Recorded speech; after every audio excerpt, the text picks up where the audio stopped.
Hola, buenas noches a todos, bienvenidos de nuevo a este pequeño rincón del cinéfilo y muchísimas gracias por escucharme.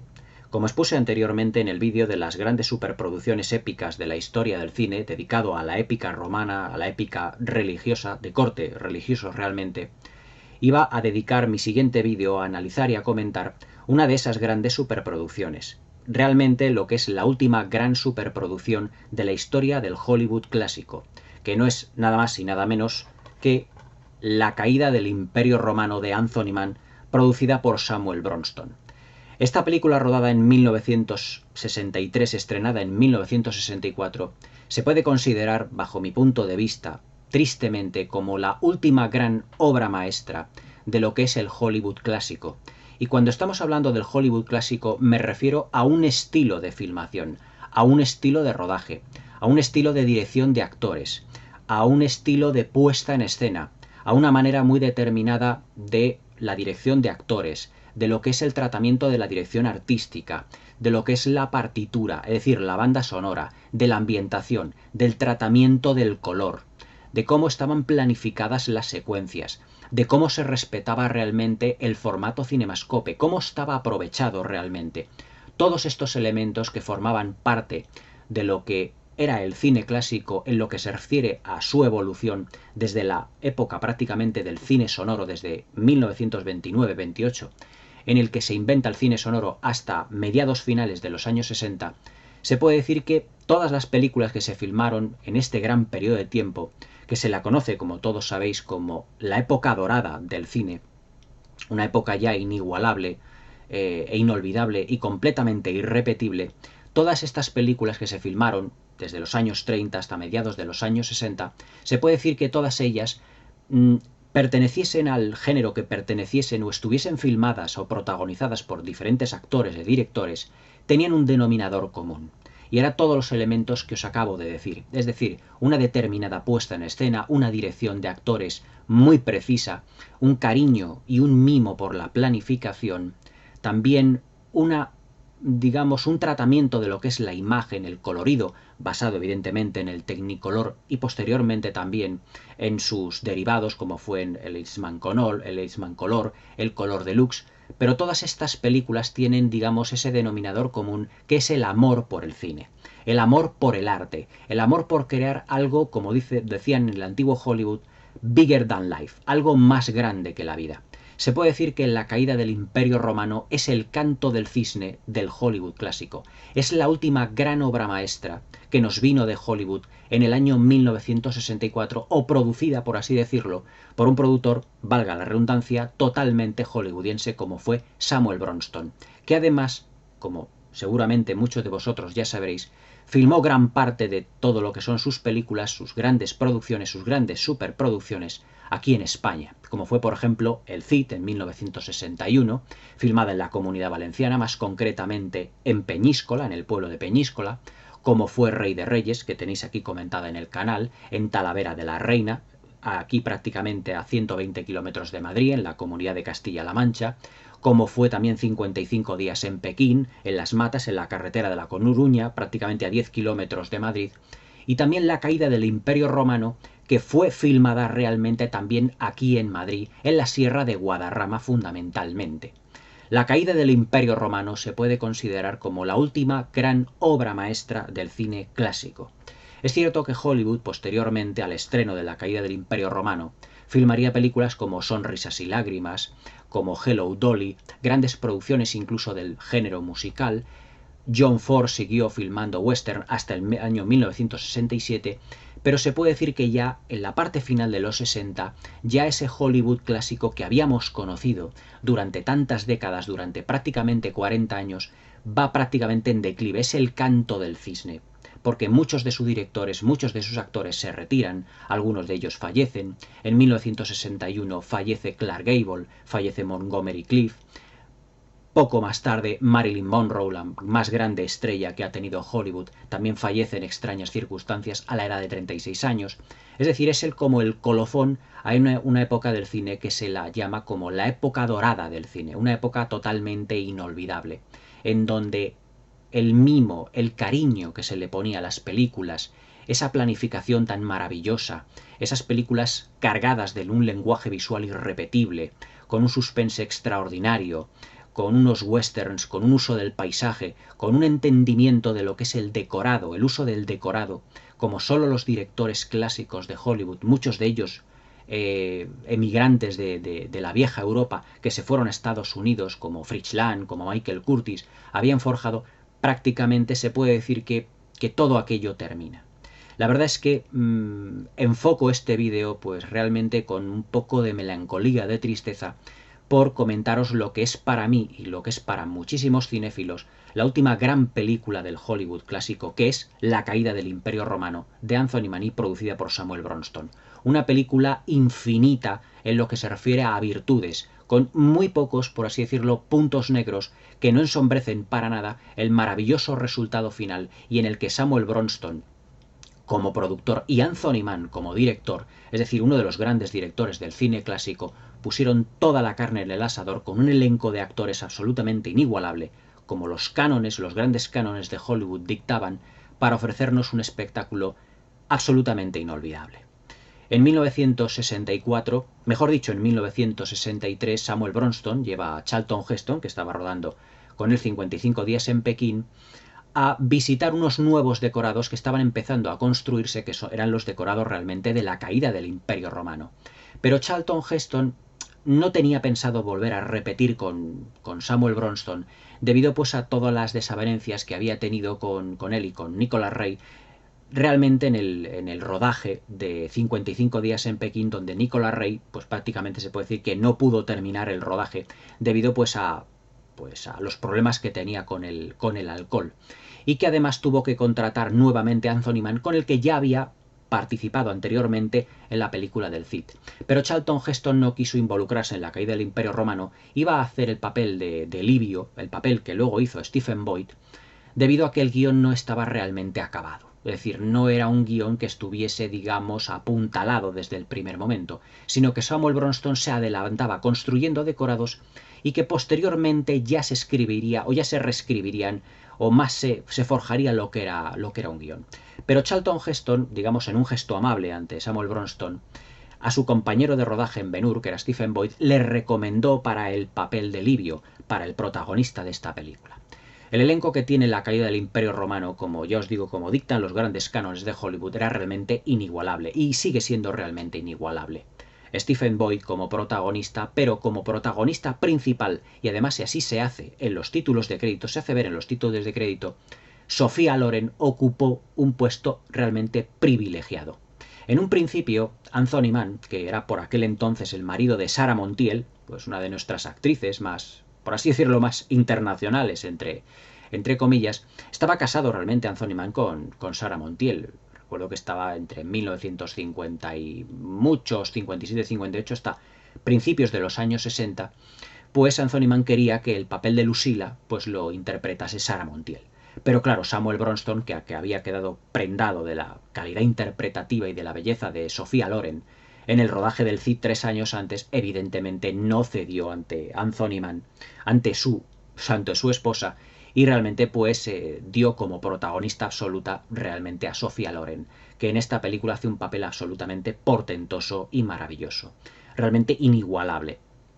Para el resto de personajes, para el papel de Cómodo se escogió a Christopher Plummer, que prácticamente pues volvía a rodar cine dedicado muchos años al teatro. Christopher Plummer era un actor que estaba prácticamente más en el teatro que en el cine. En el 65, un año después de la caída del Imperio Romano, filma con Robert Wise Sonrisas y Lágrimas, pero claro, esta película ya no tiene la magnificencia que tenía el film del que estamos hablando. También se llamó a James Mason para el papel de Timónides, el consejero de Marco Aurelio, Sir Alec Guinness, mejor dicho, en el papel del emperador Marco Aurelio, Anthony Quayle como uno de los gladiadores, uno de los jefes de las huestes de Cómodo, y luego también a Eric Porter, a John Ireland, al que habíamos visto en multitud de western haciendo de actor secundario. Es decir, que el elenco de la caída del Imperio Romano es un elenco absolutamente magistral. También se me olvidaba Mel Ferrer, el marido de Audrey Hepburn, que también aquí ya aparece un poco más maduro, más talludito, pero que como podéis comprobar, el elenco que tenía La caída del Imperio Romano era absolutamente maravilloso. En esa pugna que había, que os conté en el vídeo anterior, de todo lo que eran los grandes estudios por hacer la superproducción más grandiosa de todas, se puede decir que la caída del Imperio Romano pues se salió, por así decirlo, de las tablas. Evidentemente, pues Samuel Bronston no podía arriesgar un presupuesto como el que había costado Cleopatra un año antes con 44 millones de dólares. Pero la verdad es que Samuel Bronston se puede decir que tiró la casa por la ventana y escogió un presupuesto de 25 millones de dólares que luego se ampliaron hacia los 28, aunque hay un baile ahí de cifras oficiales entre los 25 y 28 millones de dólares. Algunas fuentes suelen decir que la caída del Imperio Romano tuvo un presupuesto de aproximadamente unos 18 millones de dólares, pero es que yo en televisión, que además la he visto en numerosas ocasiones, he visto a la hija de Samuel Bronston, y ella, en entrevistas que han hecho en programas de televisión, dijo que la caída del Imperio Romano había costado, de su padre, había costado la friolera de 25 millones de dólares. Es decir, qué mejor fuente que la hija del propio productor. Además que la hija de Samuel Bronston tuvo, si me lo permitís el inciso, tuvo un lío, tuvo un romance, un affair con un cantante nuestro de aquí de España que fue Camilo VI. Pero claro, en los años 60 todo eso estaba en ebullición. La verdad es que para Samuel Bronston España era como una segunda casa.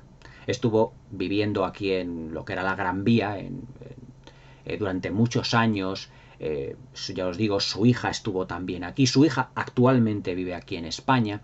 Es decir que se puede decir que el Imperio Bronston se puede decir que estaba acoplado aquí en España, aquí en Madrid. Es más, lo que hoy se conoce como los estudios Buñuel de Televisión Española los fundó realmente Samuel Bronston, llamándolos los estudios Bronston, que después de lo que fue la caída de su imperio, de su popularidad, pasarían a formar parte de Televisión Española, se los compraría Samuel Bronston, Televisión Española, y los cambió de nombre a los estudios Buñuel. Pero que esos estudios realmente donde se han filmado series de televisión, infinidad de también películas, todos esos estudios los creó realmente Samuel Bronston. Este elenco tan maravilloso de intérpretes realizaron todos ellos en la película. Se puede decir que algunas de las mejores interpretaciones de toda su carrera. Tengo que decir que Stephen Boyd, aunque fue el protagonista que Charlton Heston le recomendó a Anthony Mann y a Samuel Bronston, se puede decir que a lo mejor no tenía el suficiente carisma. Es decir, Charlton Heston venía de protagonizar Ben-Hur, Los 10 Mandamientos, El Cid, y claro, pues estaba él, por así decirlo, en el apogeo de su carrera, estaba rodando en ese momento 55 días en Pekín, y claro, pues Samuel Bronston quería seguir contando con esta gigantesca estrella, gigantesca en todos los aspectos, porque claro, tenía, digamos, una presencia en pantalla y un carisma realmente arrollador. Pero ya os digo que Charlton Heston pues se declinó la mayor debido a una serie de desavenencias con Samuel Bronston, porque el guión no estaba acabado, una serie de excusas que él expuso. Pero que realmente pues él pues recomendó a Stephen Boyd, que también tenía un papel realmente extraordinario haciendo de Mesala en la obra maestra de William Wyler, que es Ben-Hur, que todos conocemos realmente, pero que aquí en esta película le vemos como realmente era Stephen Boyd, es decir, rubio con los ojos azules. El Mesala que nosotros vemos en Ben-Hur es moreno con los ojos oscuros, pero realmente Stephen Boyd era rubio, con los ojos azules, es decir, nada que ver como aparece en la película de William Wyler. Aquí le vemos realmente como era él, secundado por Sofía Loren, secundado por Alec Guinness, por Christopher Plummer, y ya os digo, con un elenco absolutamente maravilloso.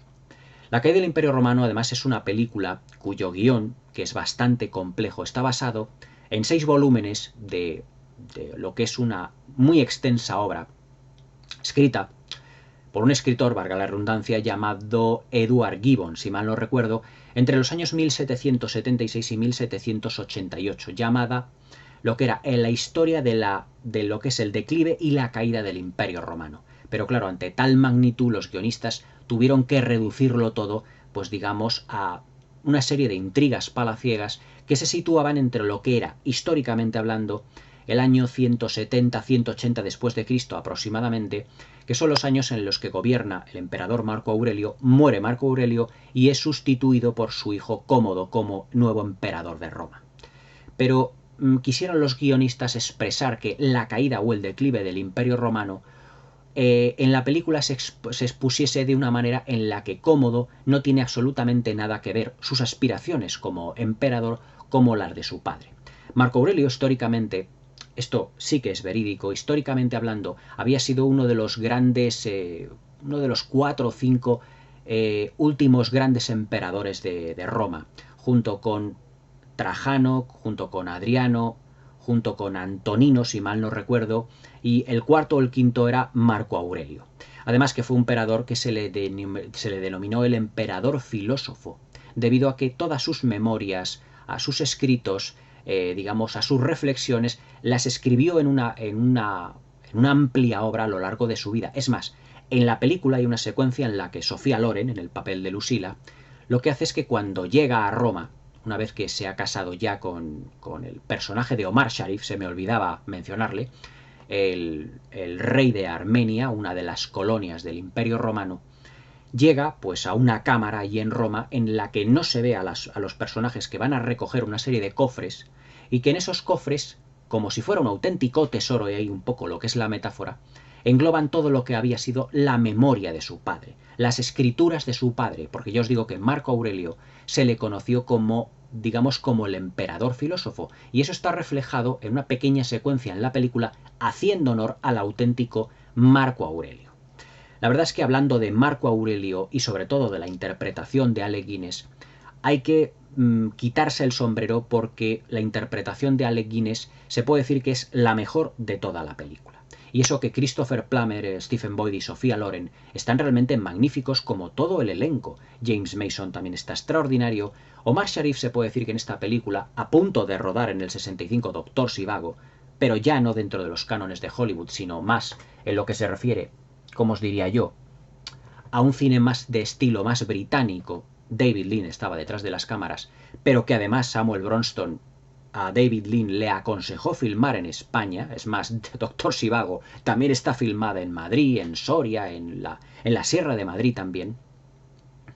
Fue precisamente el que le recomendó filmar aquí en Madrid a David Lean. Pero Omar Sharif, en esta película que hace el rey de Armenia, de una de las colonias, pero que es un personaje un tanto, digamos, un tanto descafeinado, es uno de los puntos flojos, se puede decir que es uno de las interpretaciones más descafeinadas de toda la película. Pero como os iba diciendo, Alec Guinness realmente es el auténtico portento interpretativo de esta película. Es más, la interpretación que hace Sir Alec Guinness del papel de Marco Aurelio, que ya él veía vislumbrar lo que eran sus últimos días, él lo que quería hacer Marco Aurelio, tanto históricamente como en la película, era quedarse en paz consigo mismo. Es decir, se empieza a plantear realmente por qué de tantas guerras, por qué de tantas batallas, por qué seguir ampliando el Imperio Romano. Y en un discurso maravilloso que hace en la película, todo lo que, ahora ya hablaremos de todo lo que es la estructura narrativa de la película, todo lo que es la puesta en escena, porque todo esto hay muchísimo de lo que hablar. Esta es una de las películas en las que yo disfruto hablando de cine, porque es una de esas películas en las que merece ser comentado, porque hay muchísimos aspectos, infinitos aspectos en los que comentar. Quedaos conmigo hasta el final del vídeo porque prometo que sea un vídeo realmente apasionante, o todo lo apasionante que yo puedo intentar que sea. Además, la interpretación, yo os digo, de Alec Guinness es como muy taciturna, muy como muy de estilo shakespeariano, porque lo ve como si fuera una auténtica tragedia, sus últimos días. Pero ve que sus últimos días él ha estado guerreando, batallando para agrandar lo que era el Imperio Romano, pero ¿de qué servía realmente tanta guerra, tanta batalla, tanta pérdida de vidas humanas, cuando él lo que quería era, digamos, como estar en paz consigo mismo? Es decir, que lo que los guionistas de la caída del Imperio Romano plasmaron como el personaje de Marco Aurelio era un personaje realmente taciturno, con tintes shakespearianos en lo que se refiere a un personaje que tiene un gran drama interno, una gran tragedia, un tour de force, digamos, emocional, un drama intimista en lo que se refiere a su personaje. Es decir, va viendo que su última o sus últimos días van llegando, su enfermedad va avanzando, él se va deteriorando, aunque evidentemente él no sabe que será envenenado en la película, su enfermedad va poco a poco deteriorándole, y claro, él lo que él quiere es estar, digamos, arropado por sus hijos, hace llamar evidentemente a Cómodo, la primera vez que le ve después de tanto tiempo le dice, precisamente debido a esa tristeza que lleva el personaje de Marco Aurelio, cómo le mira a Alec Guinness, a Christopher Plummer, y le dice Marco Aurelio a Cómodo, dice, qué poco nos hemos visto realmente. Es decir, con esa frase ya nos da a entender que Marco Aurelio en ese momento, interpretado brillantemente por Alec Guinness, lo que te está dando a entender es que efectivamente estamos presenciando los estertores realmente de lo que es la vida del emperador Marco Aurelio. Y que Cómodo, Christopher Plummer, ve ahí una oportunidad de intentar proclamarse o que su padre le proclame como el auténtico heredero a lo que es el trono de Roma, es decir, como el nuevo emperador romano. Pero al igual que en Gladiator, lo que hará Sir Alec Guinness, es decir, Marco Aurelio, no será nombrar a Cómodo, a su hijo, como el nuevo emperador, sino que intentará traspasar los poderes, sus poderes, al personaje de Stephen Boyd, al personaje de Cayo Metelo Livio, es decir, ese general romano que ha ganado tantas batallas, al igual que Gladiator, porque Gladiator se puede decir que es como un remake de la caída del Imperio Romano. La verdad es que resulta gracioso que la primera gran superproducción que devolvió, digamos, a Hollywood el afán por realizar superproducciones históricas fuese un remake de la que había sido la última gran superproducción histórica, que fue la caída del Imperio Romano. Se puede decir, si me permitís el inciso, que Russell Crowe en Gladiator hace una interpretación mucho más redonda que la de Stephen Boyd. Porque Stephen Boyd, desde un principio, no era realmente el personaje, mejor dicho, el actor que iba a interpretar a Livio, sino que iba a ser Charlton Heston. Si hubiera sido Charlton Heston, otro gallo hubiera cantado, evidentemente. Aunque tampoco la calidad de la película se resiente prácticamente nada, debido a que Samuel Bronston ya estaba ahí encargado para realizar una puesta en escena y unos decorados tan monumentales y tan majestuosos. Ahora hablaremos de los decorados, porque merecen un capítulo aparte en este vídeo, que realmente pues se puede decir que Russell Crowe en ese sentido está como os dije en el anterior vídeo, un peldaño por encima de Stephen Boyd, y en ese sentido la película de Gladiator está un peldaño por encima en lo que se refiere al apartado interpretativo del protagonista.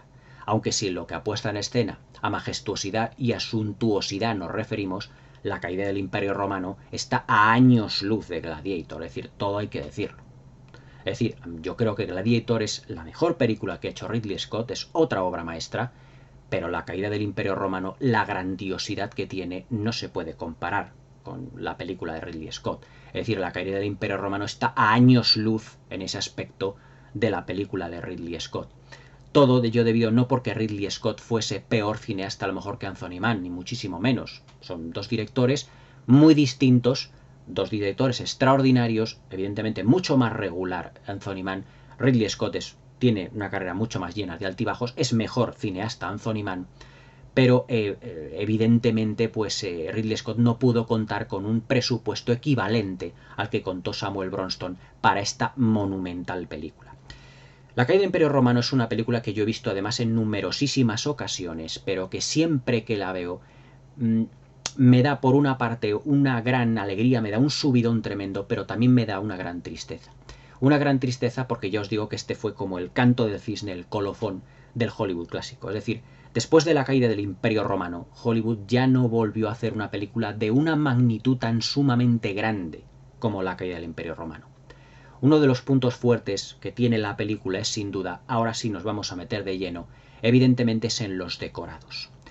Para la construcción de los decorados, si se puede llamar así, porque yo creo que aquí los directores artísticos, la dirección artística, el diseño de producción, para la puesta en escena de esta película, realizaron como una pequeña, por así decirlo, como una pequeña Roma, que nada tenía que envidiar casi al auténtico foro romano. Es decir, si ya por ejemplo Samuel Bronston para 55 días en Pekín realizó una ciudad de Pekín que, según palabras de mis padres, cuando ibas por la carretera de La Coruña y pasabas por la zona de las Matas, se veían los decorados de ese Pekín, evidentemente de los decorados de Samuel Bronston, lo mismo ocurrió, pero todavía muchísimo más grande, para la caída del Imperio Romano, porque los decorados de la caída del Imperio Romano fueron todavía muchísimo más grandes, más majestuosos que los que había filmado Samuel Bronston, para los que había filmado Nicolas Rey para 55 días en Pekín. En números os puedo decir que el foro romano, lo que es Roma realmente, se construyó en una superficie de 22 hectáreas. Para que os hagáis una idea, el Santiago Bernabéu, es decir, lo que es el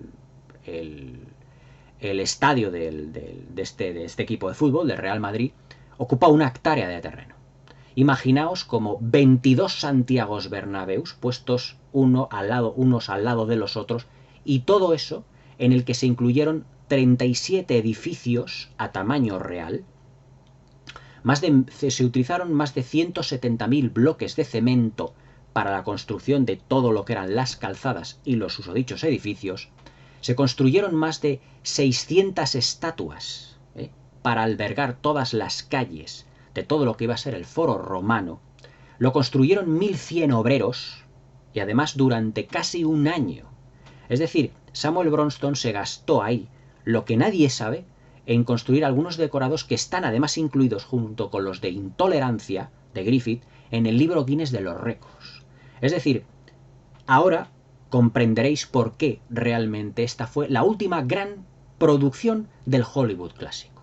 Es decir, los decorados merecen un capítulo aparte porque tienen una grandiosidad tan sumamente imponente que yo, o sea, viendo la película y viendo lo que es el tamaño de los extras, de los miles y miles de extras que se utilizaron, al lado de esos edificios gigantescos, con esas columnas realmente impresionantes, imponentes, puede decir, es que esto es una auténtica obra de arte, una obra de arte artística. Es decir, la caída del Imperio Romano, igual que Cleopatra, igual que Ben-Hur, fue como un paso más en el sentido de que Samuel Bronston dijo: si todos los demás productores de las majors de Hollywood han podido hacer grandes superproducciones, yo voy a hacer una superproducción que sea todavía más grande. Evidentemente no pudo alcanzar la magnificencia de la Cleopatra de Mankiewicz, porque Samuel Bronston no estaba respaldado realmente por un estudio tan grande como la Fox.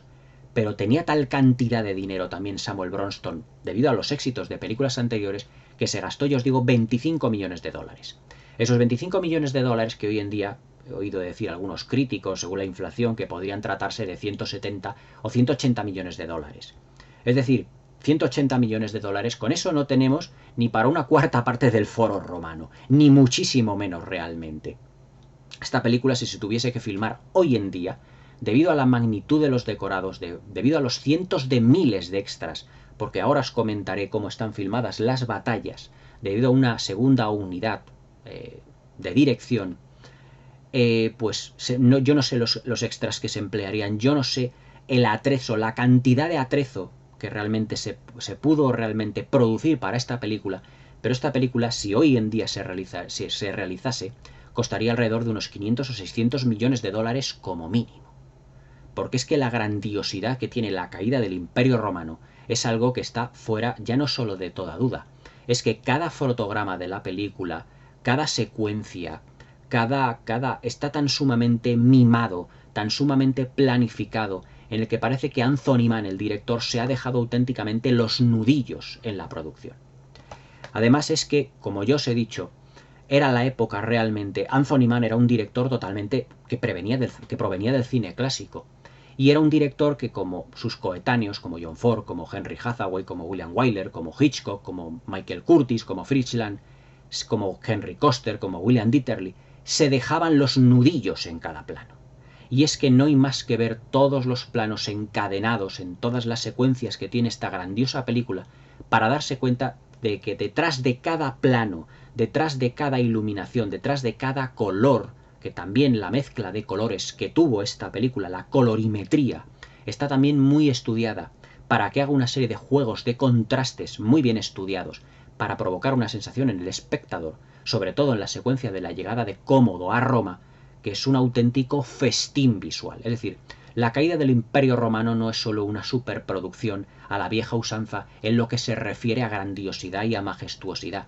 Es que es un auténtico estudio cinematográfico de cómo se debe planificar una película, en base a un colorido, en base en lo que se refiere a unos decorados, en base a una puesta en escena, en base al tono, en base al tempo narrativo, al ritmo con que está realizada los 180 minutos de proyección de este film, que no tienen, por así decirlo, se puede decir que ni una sola secuencia que sobre o que falte. Además, 3 horas absolutamente maravillosas, porque esa era la duración que estas grandes superproducciones deberían de tener. Hoy en día pues estamos acostumbrados que incluso esas películas que llaman superproducciones, que están rodadas con una pantalla verde, duren 2 horas y media, 3 horas, pero es que una pantalla verde era lo último que se le podía pasar a Anthony Mann o a Samuel Bronston para dirigir un proyecto de esta magnitud.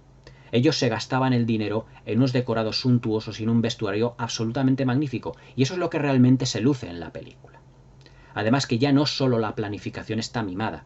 Anthony Mann es un director que, como por ejemplo me oísteis hablar en la review de Horizontes Lejanos, es un director que da un carácter muy visual a sus películas, pero no, por ejemplo, como John Ford, que narra creando imágenes, sino que sus películas son poderosamente físicas. Por ejemplo, si veis Horizontes Lejanos o Tierras Lejanas, estos dos maravillosos western de Anthony Mann, que comentaré Tierras Lejanas, Horizontes Lejanos ya la tenéis aquí comentada en el canal. Anthony Mann lo que hace es colocar, digamos la cámara a ras de suelo para ver cómo lo que son los carromatos de esos colonos que en Horizontes Lejanos van a llegar a esas zonas tan abruptas, cuando todas esas carrozas han bajado de lo que es el barco y tienen que subir hasta llegar a llevar los víveres a los pueblos que han montado al otro lado de las montañas rocosas en Estados Unidos, todo eso. Y además como esos carromatos van levantando todo ese polvo, todo ese humo por los caminos, como los caballos, los bueyes van tirando de ellos, en esas escenas que son muy físicas. Dices, es que aquí la verdad es que Anthony Mann ha colocado la cámara a la altura de lo que es la rueda del carromato y parece que nos está salpicando como el polvo del camino donde están esos carromatos y esas carrozas subiendo. Pues prácticamente se puede decir lo mismo de la caída del Imperio Romano. Aquí lo que hace Anthony Mann es dotar a la película de una presencia poderosamente física, tanto en los decorados como en el vestuario, como la puesta en escena. Cómo están, por ejemplo, filmadas los riachuelos, las vaguadas, de todo lo que componen la primera hora que está desarrollada en la Sierra de Guadarrama.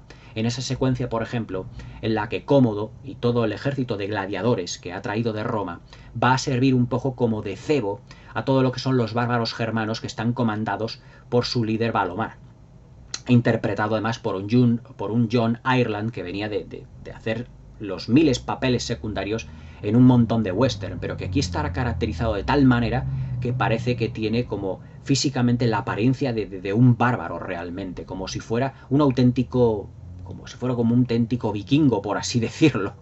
Físicamente, por lo menos, se le ve con esa cabellera rubia, de pelos rizados, con los ojos azules, cuando él era prácticamente todo lo contrario. Aunque creo que John Ireland sí que tenía los ojos claros, pero él era de tez muchísimo más morena.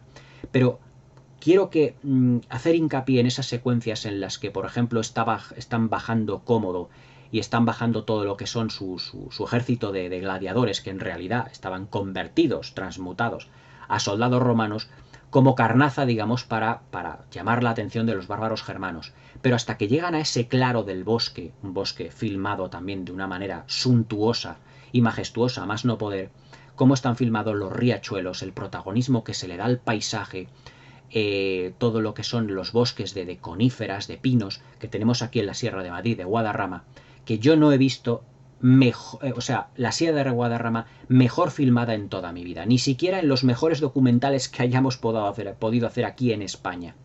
Y además es que la cámara de Anthony Mann se mueve con una maestría completamente absoluta. Es decir, Anthony Mann venía de rodar aventuras también y grandes producciones como fueron esos western maravillosos que os he mencionado. Y claro, al estar en una superproducción en donde Samuel Bronston le dio prácticamente carta blanca para lo que era la producción, se puede decir que La caída del Imperio Romano es una película 100% de Anthony Mann. El protagonismo de lo que es el paisaje, de lo que son, por ejemplo, las cordilleras completamente nevadas. Hubo una parte de los 8 meses de rodaje en la que en el film vemos que está nevando, pero es que esa nieve no era artificial, era auténtica. En unas anécdotas Stephen Boyce recuerda que no había pasado, peor invierno en toda su vida, que había pasado muchísimo frío, pero toda la secuencia en la que Marco Aurelio ya ha fallecido, en la que ya pues hemos visto ese complot, digamos, entre el personaje de Mel Ferrer para intentar matar al personaje de Marco Aurelio, porque se está enterando de que quiere dejar sus poderes a Livio y no a Cómodo realmente, no quiere continuar con la saga familiar. y que ya han planeado lo que es el asesinato de Marco Aurelio, y cuando Marco Aurelio ya ha fallecido, todo lo que es esa secuencia fúnebre donde el cadáver de Marco Aurelio es sacado prácticamente a la zona exterior de esa fortaleza que tiene ahí prácticamente como en plena batalla donde están los bárbaros germanos, todo aquello, era nieve auténtica. Y además que se les ve a todos con una cara de frío absolutamente tremenda a todos ellos. Pero es que Anthony Mann, ya os digo, sigo haciendo hincapié en el que sus películas eran tan poderosamente físicas que lo quiso filmar con nieve auténtica.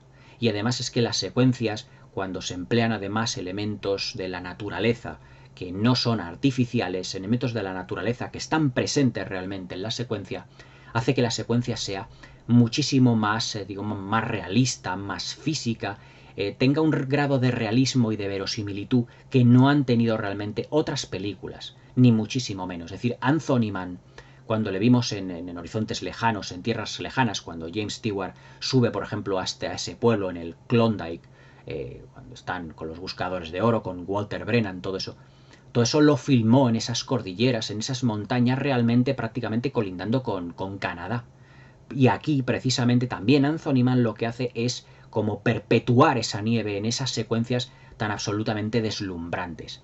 Luego también es otra secuencia maravillosa, además que estuvo dirigida por la segunda unidad, no por el mismo Anthony Mann, por la segunda unidad que fue por Giacomo Canuti y por Andrew Marton, los que dirigieron la carrera de cuadrigas de Ben-Hur, en la que dirigen también, digamos aquí, como una especie de carrera de cuadrigas a través de todo lo que es una calzada romana, cuando Livio y Cómodo, Stephen Boyd y Christopher Plummer, ya empiezan a tener, digamos, una serie de rencillas en la película. Aquí es cuando esa carrera, además, que está aquí representada aquí en la portada, las dos cuadrigas aquí, pero que no son cuadrigas de 4 caballos, son de 2. Stephen Boyd ya tenía, evidentemente, experiencia, ya lo había hecho años antes en Ben-Hur, pero aquí se puede decir que digamos que Giacomo Canuti y Andrew Marton van un paso más allá como directores de segunda unidad en esta secuencia de acción, porque además es que esta secuencia está rodada, digamos, en un camino estrecho que era ya de por sí una calzada romana. Aquí, en las dehesas de Cercedilla, aquí en Madrid, tenemos una calzada romana que fue realmente donde se rodó esa carrera, digamos, esa lucha entre Livio y Cómodo, entre Stephen Boyd y ¿cómo se llama? Y Christopher Plummer. Pero claro, fueron un paso más allá, más ambiciosa que la de Ben-Hur, porque no estamos hablando de una, digamos, de una llanura extensa de tierra donde van girando alrededor de lo que es un circo, y donde realmente pues todo está acotado, sino que es un caminito muy estrecho, empedrado, en el que las cuadrigas iban realmente a trompicones una detrás de la, o sea, una al lado de la otra. Es realmente una secuencia bastante difícil y complicada de rodar desde un punto de vista logístico, desde un punto de vista de velocidad, porque es que los caballos iban a toda velocidad por esa calzada. Uno de ellos creo que se rompió una pata, tuvieron que sacrificarlo, si mal no recuerdo. Toda esta información de algunos aspectos viene en los extras del Blu-ray, te lo comenta más o menos, pero es una secuencia donde además esas cuadrigas van rompiendo alguna de las empalizadas que delimitan el camino, delimitan la propia calzada romana, y lo que hacen directamente es ir como a campo a través hasta que llegan a un claro en donde una de las carrozas ya pues prácticamente ha caído por un terraplén y están combatiendo tan Livio y Cómodo de una manera ya un poco más seria. Evidentemente porque Livio le dice a Cómodo cuando están pues un poco charlando, están un tanto borrachos, y le dice, bueno, es que tu padre ha dicho que yo seré el próximo emperador, tú no volverás a ser emperador. Aunque luego al final de la película tendremos un giro de 180 grados de todos los acontecimientos que prácticamente uno no se puede prácticamente ni esperar. Yo os digo que el guión, lo que es la historia, nos narra pues lo que es el fallecimiento de Marco Aurelio y el principio de la decadencia del Imperio Romano debido a que Marco Aurelio lo que quería, por así decirlo, era un periodo de paz para el Imperio Romano. Pero Cómodo no quería eso, sino que quería, evidentemente, seguir aumentando lo que era el Imperio Romano, pero además ganándose, digamos, al pueblo romano de un modo que él ya tenía previamente como muy bien pensado, subiendo los impuestos a las grandes colonias, además que tenía en Oriente, lo que es Armenia, Egipto, que evidentemente terminan por sublevarse a lo largo de la película. Aquí es cuando hace ya acto de presencia el personaje de Omar Sharif, como ese personaje que se va a casar con Lucila, con el personaje de Sofía Loren, realmente por orden de su padre, para consolidar, digamos, sus relaciones con Armenia y todo ello. Pero claro, cuando llega Cómodo al poder les sube los impuestos en contra de todo lo que dicen sus consejeros económicos, etcétera, etcétera, y provoca que todas estas colonias, digamos que se sublevasen a lo que era el Imperio Romano, provocando algunas secuencias, esas batallas realmente tan ampulosas que vemos en la segunda parte de lo que es la película. Ahora fijándonos en lo que es la interpretación de Sofía Loren ya os digo que es para Anthony Mann y para Samuel Bronston en esta película como la auténtica protagonista de la película. Porque es que en los títulos de crédito lo primero que sale no es el nombre de Stephen Boyd, ni el de Christopher Plummer, es el nombre de Sofía Loren. Cuentan las malas lenguas que Anthony Mann, que por aquel entonces ya os digo que... y también Samuel Bronston, pero Anthony Mann, que estaba casado con Sarah Montiel, se enamoró un poquito en secreto de Sofía Loren. La verdad es que Sofía Loren en esta película, tanto como en el Cid, no podía estar más guapa, no podía hacer una interpretación a veces contenida, a veces muy dramática, pero sobre todo hay un momento realmente extraordinario en el que ella, pues prácticamente al final ya de la película, cuando va pasando a través de toda esa fiesta gigantesca en el foro de Roma, cuando ella cree que todos los romanos están festejando como no ya el fallecimiento de su padre, pero como un cambio de rumbo en la historia de Roma, cuyas consecuencias no sabían ni los propios romanos de lo que iba a suponer, de lo que todo eso iba a suponer. Evidentemente ella con una voz en off, que suele ser un elemento narrativo, ahora hablaremos de la narrativa de la película, muy persistente en todo lo que es la película, va diciendo con esa voz en off sus pensamientos. Realmente no sabéis lo que estáis haciendo, parad de hacer esto, no sois personajes corruptos, todo ello. Y además, con una cara de desesperación, con un dramatismo absolutamente fantástico. Ese amor que tiene por Livio, por el personaje de Stephen Boyd, sobre todo, por ejemplo, cuando Marco Aurelio, cuando Alec Guinness le dice que tiene que casarse con el personaje de Omar Sharif, es decir, con el rey de Armenia, digamos, para consolidar todo eso, que claro, ella no está de acuerdo para nada, aunque termina casándose con el personaje de Omar Sharif, pero claro, ella, digamos que dentro de la película va a ser como el germen de esa revolución en contra no ya del Imperio Romano a la cual ella pertenece, sino una revolución en contra de Cómodo, que quiere hacer del Imperio Romano todo lo contrario a lo que su padre había ideado desde un primer momento. Pero es que yo os digo que Sofía Loren, que el personaje de Lucila, se reserva una carta hasta el final de la película en el que hay un giro completamente inesperado que no tuvimos, por ejemplo, en Gladiator. Gladiator es una película que, digamos, que no tiene un guión original, sino que sigue los esquemas narrativos de la caída del Imperio Romano. Pero tiene giros esta película que no tiene el guión de Gladiator, ni muchísimo menos. Desde el punto de vista claramente interpretativo, porque el cine es el arte de la interpretación, se puede decir que la caída del Imperio Romano no tiene mácula. Stephen Boyd no es que a lo mejor tenga, como yo he leído de algún crítico, que tenga una mala interpretación. Lo que pasa es que a Stephen Boyd le falta un tanto de carisma en esta película. Porque yo os digo, no estaba el guión, o no se había escrito el guión, digamos, pensando en Stephen Boyd, sino pensando realmente el Charlton Heston, un Charlton Heston que ya os digo que rehusó realizar la película porque el guión no estaba realmente acabado. O sea, estaban haciendo los bocetos, los personajes estaban más o menos definidos, pero el guión no estaba realmente acabado, digamos, en toda su plenitud. Por lo tanto, Charlton Heston, ya os digo que no se iba a comprometer con una película cuyo guión no estaba al 100% acabado. Pero ya os digo que Samuel Bronston y sus guionistas pensaron el personaje, mejor dicho, en la estrella de Charlton Heston. Pero a Stephen Boyd le falta en algunos momentos un poco de garra, pero su interpretación no se puede decir que sea mala ni muchísimo menos. Es todo lo contrario, brilla a gran altura, pero carece, por ejemplo, del carisma de James Mason, que evidentemente en las secuencias en las que comparten diálogo, James Mason, su interpretación como el filósofo Timónides, un filósofo griego, que además es el consejero de Marco Aurelio, evidentemente le fagocita por completo. Pero claro, James Mason ya tenía una categoría como actor ya en los años 60. James Mason había hecho papeles absolutamente maravillosos. Acordaos, por ejemplo, cuando os hablé del profesor Humber de Lolita de Stanley Kubrick, el Capitán Nemo de Richard Fraser en 20.000 leguas de viaje submarino, personajes realmente mucho más de una carga de profundidad en lo que se refiere a su dramatismo, a su puesta en escena e interpretación en la propia gestión interna del personaje, bastante complejos. Personajes que Stephen Boyd como protagonista no tenía, porque Stephen Boyd fue más, digamos, un actor que hizo poco realmente de protagonista y fue más secundario. Realmente se puede decir que para Stephen Boyd el personaje... Stephen Boyd fue un actor que hizo bastantes western, digamos, como en su época, aunque murió muy joven. Pero el personaje de Messala, que fuera secundario en la película de William Wyler, en la Ben-Hur de William Wyler, digamos que le marcó prácticamente. Por eso digamos que la caída del Imperio Romano puso más en el título de crédito inicial a Sophia Loren, que era la gran estrella en ese momento, más que Stephen Boyd. Si hubiese sido Charlton Heston, a lo mejor hubiese estado más parejos los dos en lo que a protagonismo en los títulos de crédito se refiere, ya que ya habían compartido película en el CID prácticamente 3 años antes.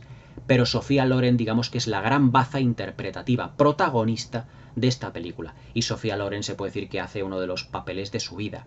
Ganadora, si recordáis, por una maravillosa película llamada Dos mujeres, una película maravillosa del neorrealismo italiano.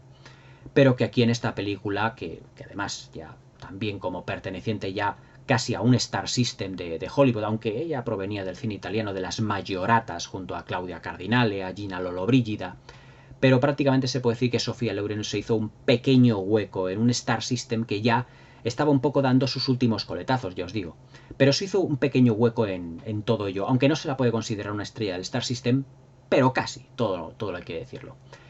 Pero en esta película hay que reconocer que tiene momentos absolutamente brillantes. Sophia Loren tiene momentos maravillosos en las que su belleza se la resalta como en muy pocas películas ha realizado ella. Yo creo que, fijaos lo que os voy a decir, yo creo que Sophia Loren en las películas que hizo en Hollywood, al tener evidentemente un departamento artístico muchísimo más grande que en Italia, estaba muchísimo más guapa, más resultona, incluso más exuberante hasta cierto punto, porque en Italia, pues digamos, se aprovechó mucho más la exuberancia con esas curvas voluptuosas que tenía Sophia Loren, más que en Hollywood, que estaba más recatada. Pero por otra parte, Hollywood resaltó de Sophia Loren mucho más, digamos, sus rasgos físicos y su belleza. Es decir, su belleza de cara a su rostro y, digamos, su belleza de cara a la elegancia que pudiera tener. Evidentemente, también en Italia, en películas como En matrimonio a la italiana, con Marcello Mastroianni, su pareja en tantísimas películas, Sophia Loren dio muchísimo de sí, y además que como actriz, yo pienso, que, vamos, la incluí en el vídeo aquel que hice de las 15 mejores actrices de la historia del cine, pienso que es una de las mejores actrices que ha dado la historia del séptimo arte. Y yo creo que en La caída del Imperio Romano hace honor a ese privilegio, hace honor a que yo pensar en ella como una de las grandes actrices de todos los tiempos. Digamos que ella es la gran protagonista de la película porque ella es como el eje central de la película. Es decir, todo lo que son las acciones de Livio, las acciones de Marco Aurelio y luego las de Cómodo y también hasta cierto punto las de Omar Sharif, con el que luego evidentemente es un personaje que fallece en la película. Todo gira en torno a una serie de decisiones y de momentos en la que Sophia Loren es claramente la protagonista de la película. Y hay que reconocerlo que como protagonista absoluta de lo que es el film está absolutamente maravillosa. Christopher Plummer, que yo os digo que venía más también más del teatro, hace una interpretación un tanto más desaforada.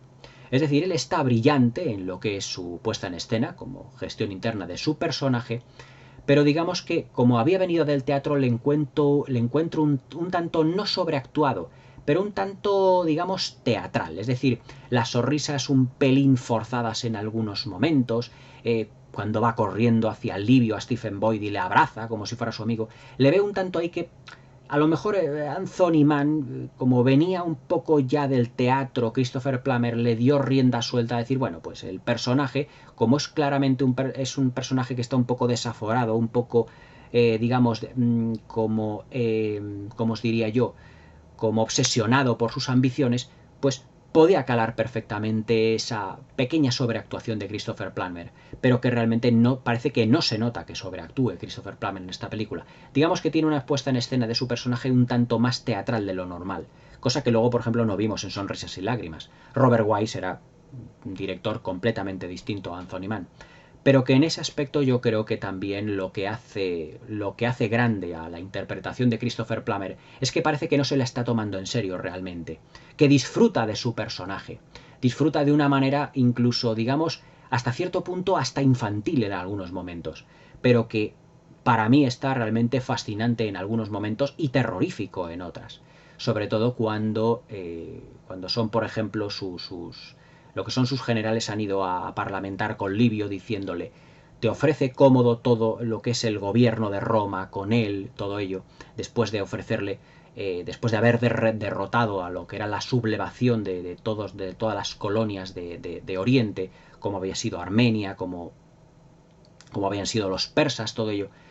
Y claro, le dicen estos señores, le dicen a los que había enviado Cómodo para que eligiesen a Livio, que era también parte del Imperio Romano en lo que se refiere a dirigirlo junto a Cómodo, le dice Livio realmente: no, pues me rehúso a todo eso porque me estáis pidiendo además para todo eso que mate y que haga una serie de matanzas por todos los pueblos y ciudades de Armenia, de Persia, de todas las colonias que yo ya reconozco que ya son romanos. Y claro, cuando se lo dicen a Cómodo, esa secuencia está absolutamente terrorífico. Cómodo, como lo dice Christopher Plummer, en el que dice: y matad a todos los bárbaros germanos, que, según Timónides, habían entrado ya, y que habían convencido al Senado romano en escenas anteriores, según Timónides habían entrado realmente en lo que era ya, pues, todos los terrenos alrededor de Roma.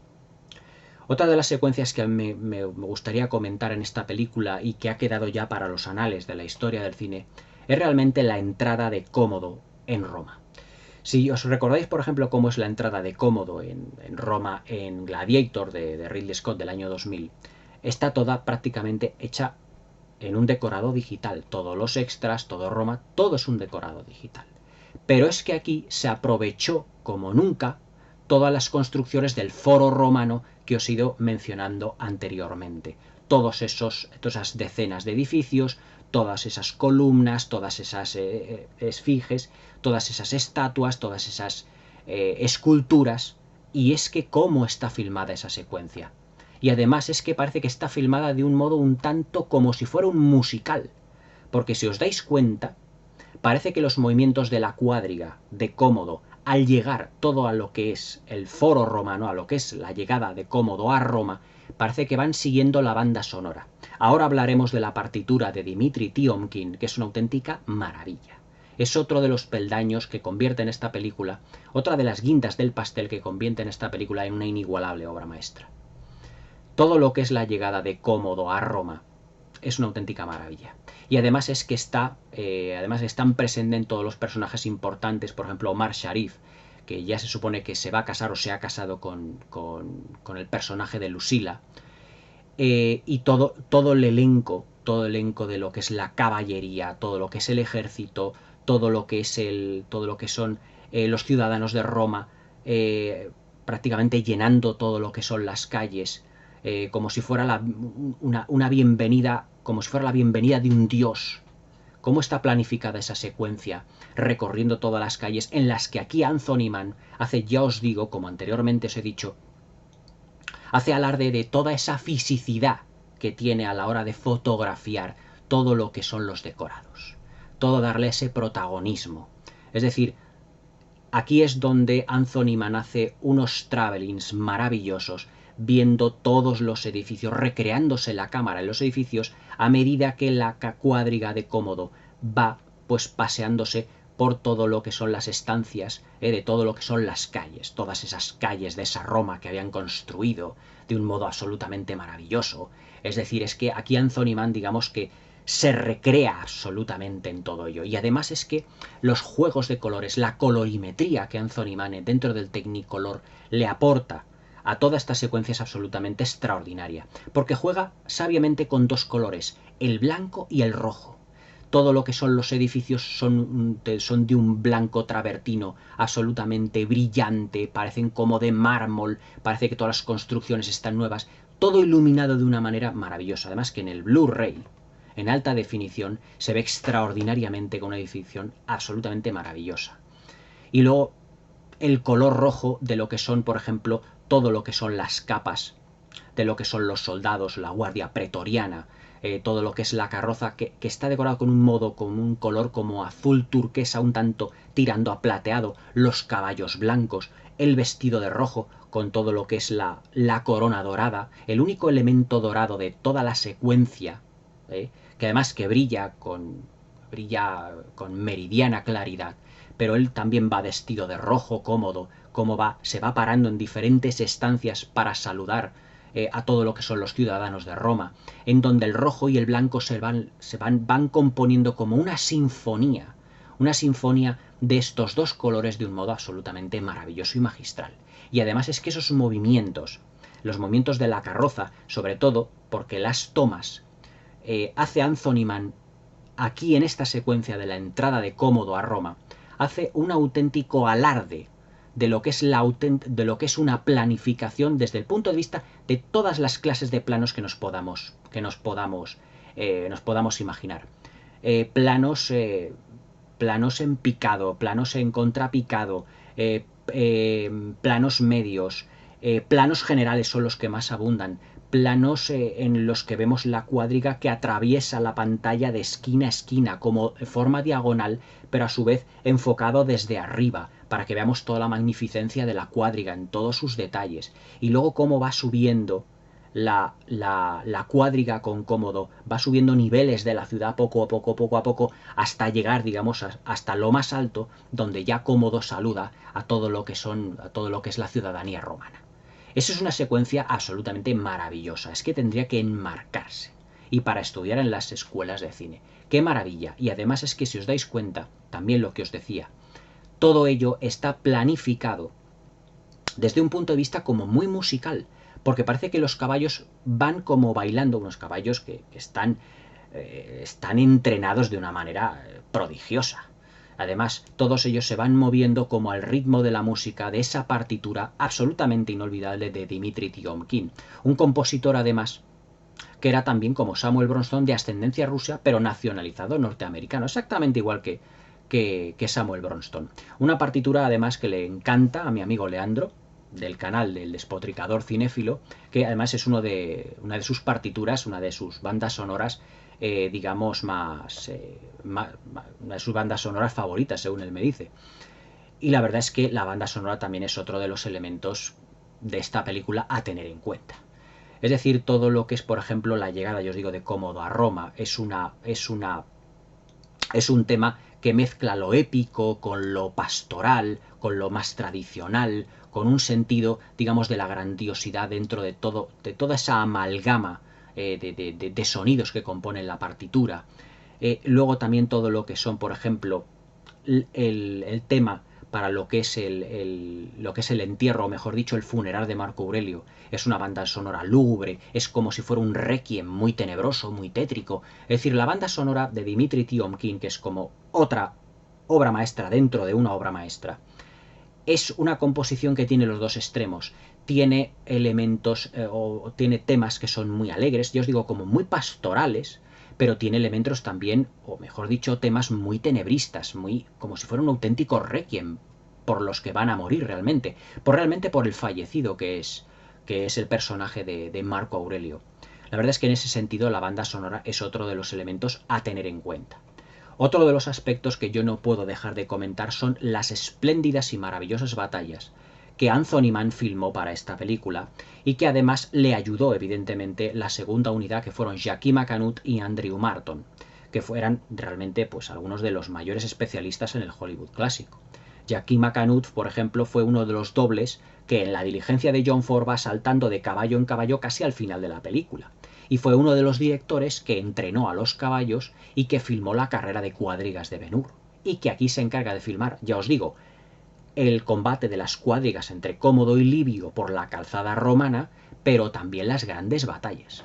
Hay un plano, por ejemplo, en esta película que yo siempre que le veo me deja completamente con la boca abierta. Y es que cuando Livio llega con las tropas, romanas a lo que es Armenia, en donde se ha producido la revolución en contra del Imperio Romano comandado por Cómodo, cuyo emperador es Cómodo, pues claro, Omar Sharif, el líder de los armenios, además se ha aliado con los persas para intentar derrocar a los romanos. Pero claro, el ejército que comanda Livio, el ejército del Imperio Romano, es excesivamente poderoso y fuerte, y tiene evidentemente Omar Sharif que tirar mano de los persas.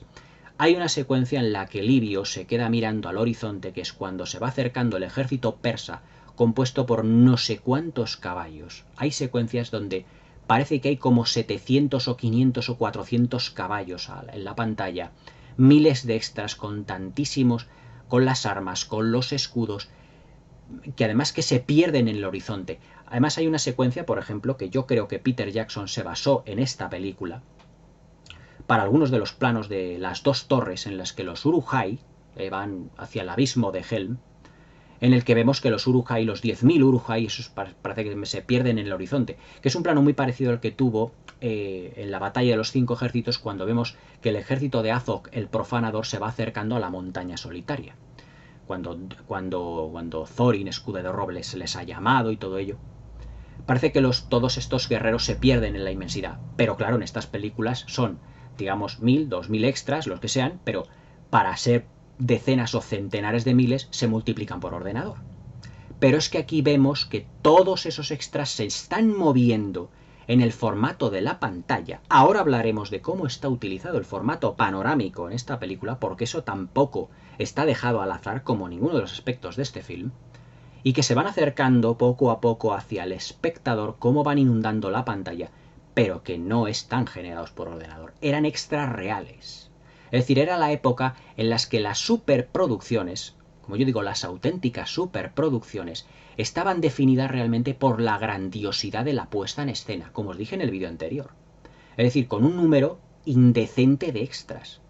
Yo no sé el dineral que se pudo gastar Samuel Bronston en, en vestuario, porque es un derroche de vestuario, de trajes, de atrezzo, lo que tiene esta película, brutal.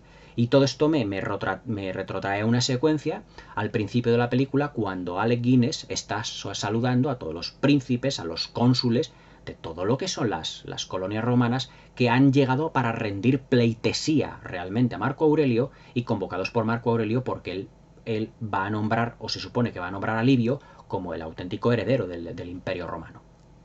Pues en esa secuencia aparece, además en una secuencia muy solemne, así lo quiso Samuel Bronston desde un principio, una secuencia muy solemne en la que aparece el Omar Sharif como el rey de Armenia, el procónsul de otras colonias como puedan ser Egipto, como puedan ser Hispania, que aquí está mencionada como España, es decir, un pequeño guillo, una pequeña licencia, porque España como tal no existía en el 180 después de Cristo, pero que aquí Samuel Bronston lo dice como si fuera España, digamos como guiño a la nación en la que él realmente dirigió sus superproducciones.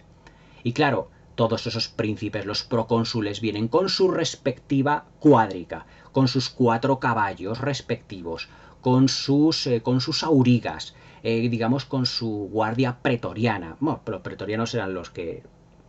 Rectifico, los pretorianos eran los que estaban protegiendo al emperador o a los mandatarios de esas colonias. Con toda la guardia que tiene detrás de todos los mandatarios de estas colonias, de estos príncipes, de estos cónsules, de estos procónsules, que cada uno lleva su séquito, un séquito que no deja de crecer y crecer, y una secuencia y otra secuencia, otra secuencia, en lo que se refiere a lo que aparece una cuadriga, otra, y así muchos de ellos. En esa secuencia hay una anécdota que yo se la he comentado aquí a uno de mis suscriptores, a Nobody, en la que se le ve a Marco Aurelio que ya, debido a su enfermedad, parece que no se va acordando como de los nombres de todo ello, y Timónides, su consejero, le va diciendo, pues se llama de tal manera y viene de tal sitio. Y claro, al principio, Marco Aurelio, pues los vas reconociendo, pero llega un momento que ya son tantos, en la película se ve que son bastantes, creo que pasan en la película alrededor de unos 15 o 20 mandatarios delante de él con su respectiva cuadriga, su séquito. Y claro, él parece que no se va acordando y James Mason se lo va apuntando, se lo va, digamos, diciendo al oído, pues es tal y viene de cual y no sé qué. Eso fue una pequeña licencia que tuvo Anthony Mann porque Samuel Bronston quería que esa secuencia fuera muy solemne.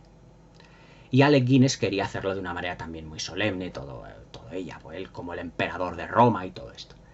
Pero habían tenido Samuel Bronston y Anthony Mann una discusión un tanto de tintes políticos un día o unos días antes.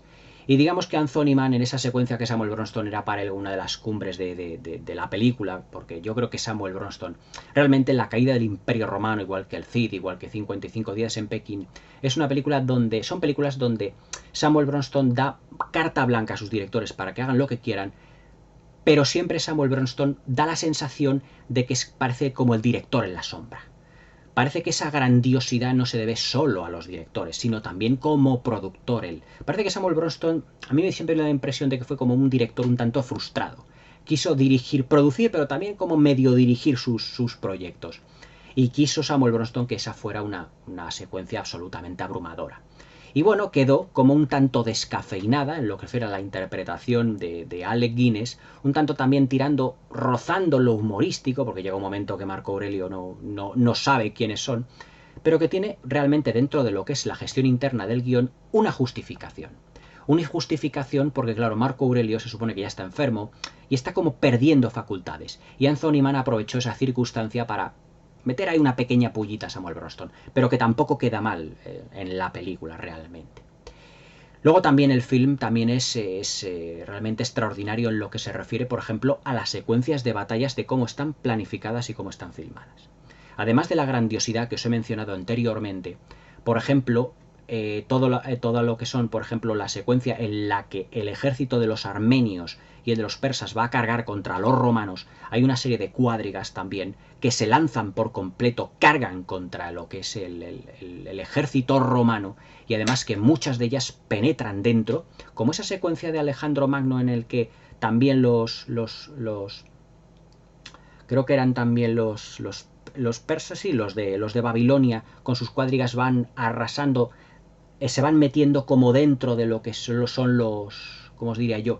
De lo que son de lo que son las falanges del ejército de Alejandro Magno, pero que era digital.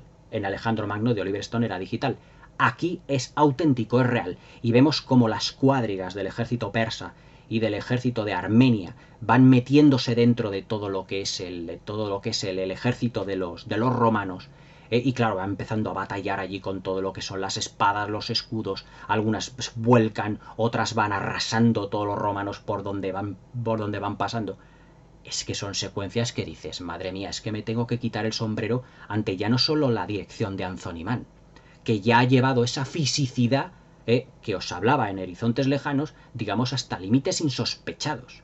Es que tengo también que hablar de la brutalidad de los combates, aunque evidentemente estamos hablando de una época en el 64 donde todavía el código Hays estaba ahí latente y claro, la violencia no era excesiva. Porque claro, si no hubiese sido, si Anthony Mann hubiese hecho las batallas como más viscerales, evidentemente hubiese dado la calificación de mayores para 18 años.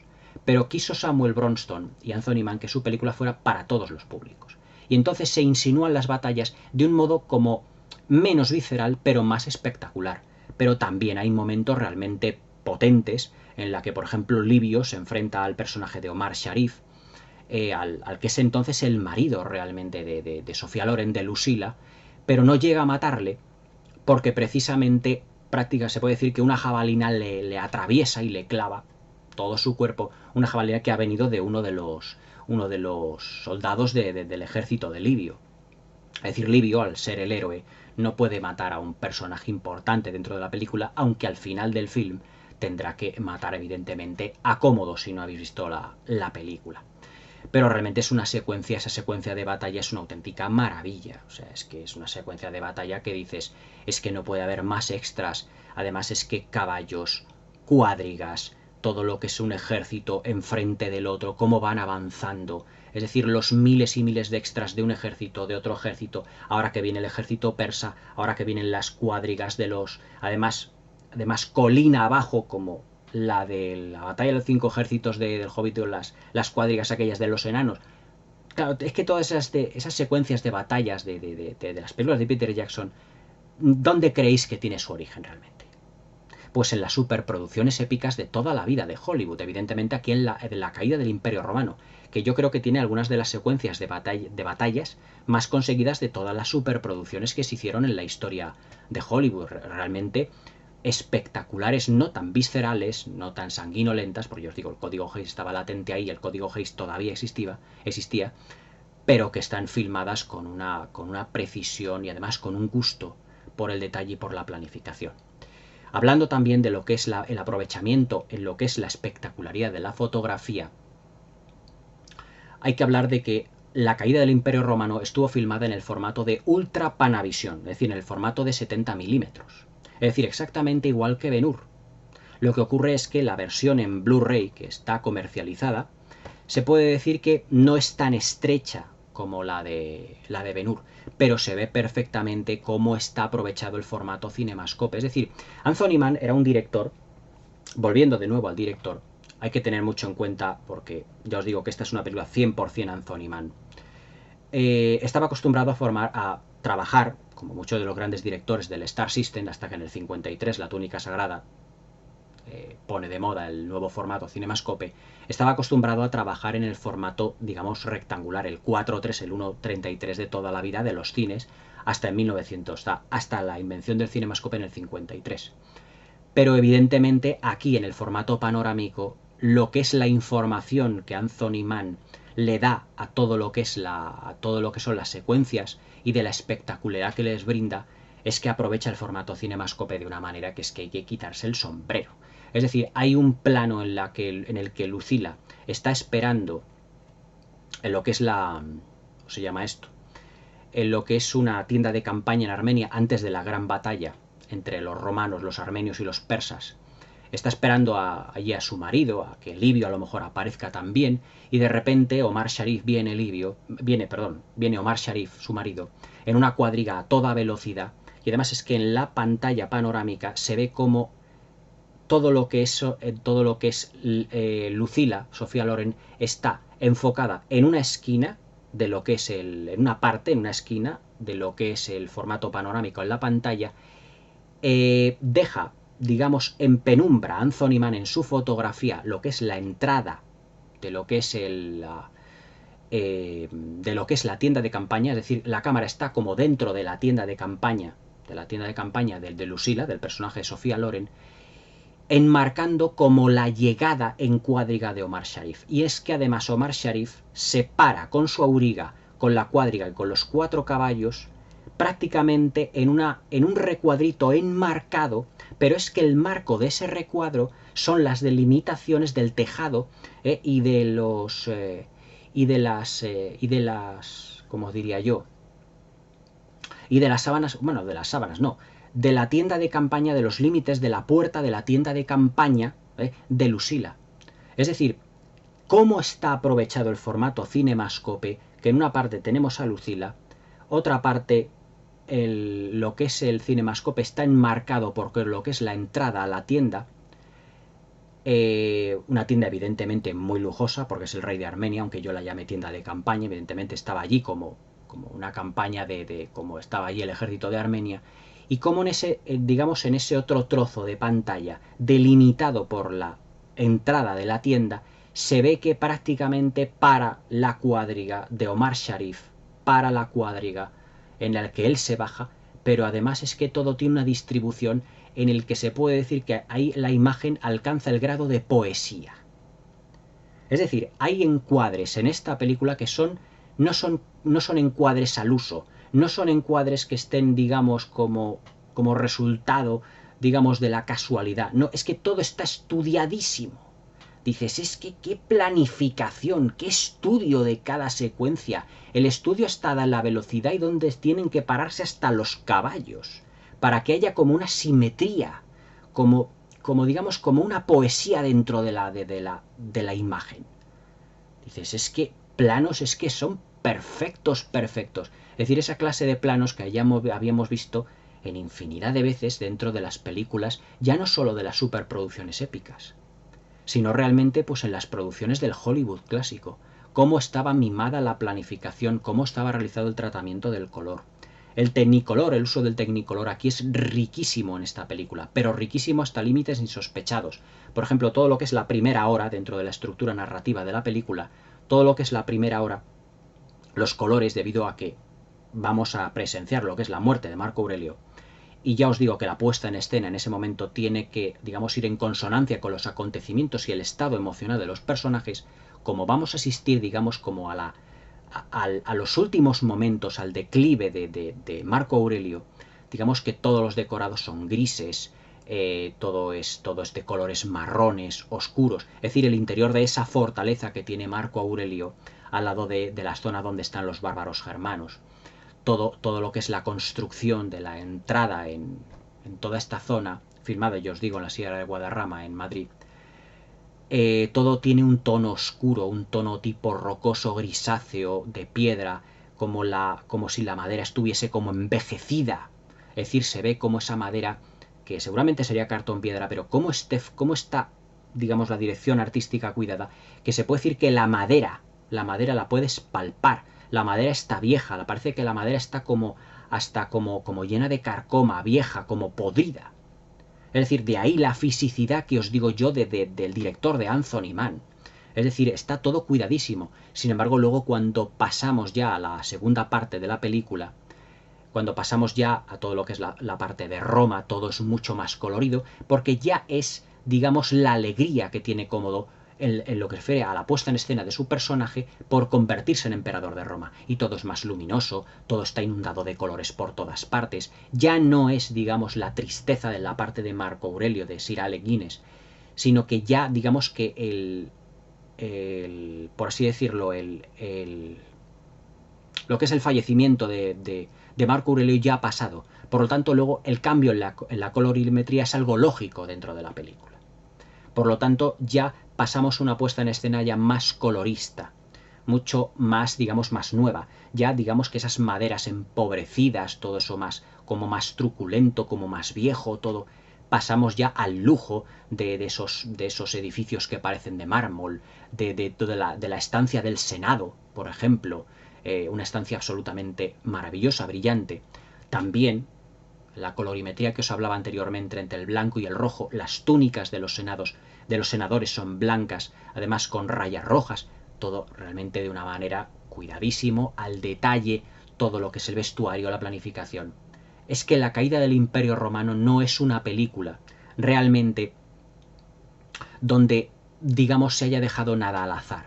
Es una película donde Samuel Bronston, como productor, y en el que Anthony Mann, como director, yo creo que Anthony Mann manejó en esta película el presupuesto más grande de toda su carrera, digamos que la convirtieron, digamos, como en la apoteosis de lo que eran las superproducciones. Para mí, como fue además de las últimas y además de las más caras, para mí la caída del Imperio Romano junto con Cleopatra es posiblemente dos de las tres superproducciones más grandes y más lujosas de Hollywood. Muchos dicen que puede ser el Ben-Hur, pero claro, si hablamos en términos estrictamente presupuestarios, Ben-Hur costó 15 millones de dólares. Pero es que Cleopatra fueron 44 y la caída del Imperio Romano fueron entre 25, 28, 25 millones de dólares. Y eso que eso se filmó pues, prácticamente 4 años después que Ben-Hur. Digamos que la inflación y los precios no han subido en 4 años excesivamente, todo mucho. Pero claro, de 15 a 25 millones de dólares se notaba bastante. Y es que claro, ya aquí pues el número de decorados pues es tan ingente que son innumerables. El número de extras se pierden, ya os digo, en las secuencias de batallas en el infinito. El número de ejércitos entre el armenio, el persa, el romano es brutal. Y luego también todo lo que es el elenco de actores, que eran todos actores muy importantes, algunos de ellos secundarios de lujo, de lo que eran los westerns de la época, los grandes secundarios del western, del cine negro, de las comedias, de los melodramas de Hollywood, los tenemos aquí. John Ireland, Anthony Quayle, que hace como gladiador, que está entrenando a Cómodo en una de las secuencias, era un gran secundario del cine de Hollywood de la época. Es decir, que no se dio puntada sin hilo. Samuel Bronston y Anthony Mann no dieron puntada sin hilo en esta película. Algunos de los aspectos negativos que se le pueden achacar a esta película, pero que quedan opacados por lo que es la grandiosidad de esta maravillosa película, es dentro de lo que es la primera hora. Si vemos lo que es la estructura narrativa de la película, la película está dividida como en 3 grandes bloques. Un primer bloque, que es la estancia de los personajes hasta lo que es la Sierra de Madrid, lo que era la zona donde estaban los bárbaros germanos, hasta, digamos, lo que es el fallecimiento de Marco Aurelio. Luego una segunda parte, que es la parte que se desarrolla en Roma, hasta lo que son lo que se denomina lo que son las batallas, y una tercera parte en la que ya Livio le planta cara directamente a Cómodo y tienen un toma y daca constante, aunque no estén compartiendo plano. Es decir, ya son, digamos, enemigos acérrimos, pero que ya el espectador sabe que ya no se van a llevar bien. Es decir, su amistad, por así decirlo, ya está rota. Y es lo que ya será el leitmotiv del tercer bloque. Pues dentro de la estructura narrativa, dividida en estos 3 grandes bloques, se puede decir que en el primer bloque, desde el principio de la película hasta lo que es la muerte de Marco Aurelio, está resuelta por Anthony Mann con un montaje un tanto irregular en lo que se refiere a ritmo. En lo que se refiere a ritmo es un tanto una película que está, digamos, no carente de ciertos altibajos. Y eso se puede detectar en el que, por ejemplo, tenemos secuencias que vibran, digamos, a una velocidad tremenda, como es la persecución, el combate de cuadrigas entre Livio y Cómodo, que tiene un ritmo tremendo, pero luego que vemos que ese ritmo no lo vemos, por ejemplo, digamos, mantenido en lo que son los diálogos, por ejemplo, entre Lucila y entre lo que es Marco Aurelio, entre Sofía Loren y Alec Guinness. Vemos ahí una relación padre-hija un tanto fría, en el que cuando uno dice su línea de diálogo, el otro parece que tarda y se lo piensa bastante en decirlo. Es como si Anthony Mann quisiese darle, seguramente por insistencia de Samuel Bronston, digamos como una solemnidad al personaje de Alec Guinness. Yo creo que se pasa en algunos momentos. Y yo creo que eso afecta un tanto al ritmo de la película. Por ejemplo, en Gladiator esa parte se ha reducido prácticamente a 40 minutos, poco más de media hora. La primera parte hasta que muere Marco Aurelio. Sin embargo, aquí Anthony Mann, yo creo que por motivos, que más de productor, más que de productor, que más por motivos de director y por lo tanto de montaje, esa escena se alarga prácticamente la primera hora de película.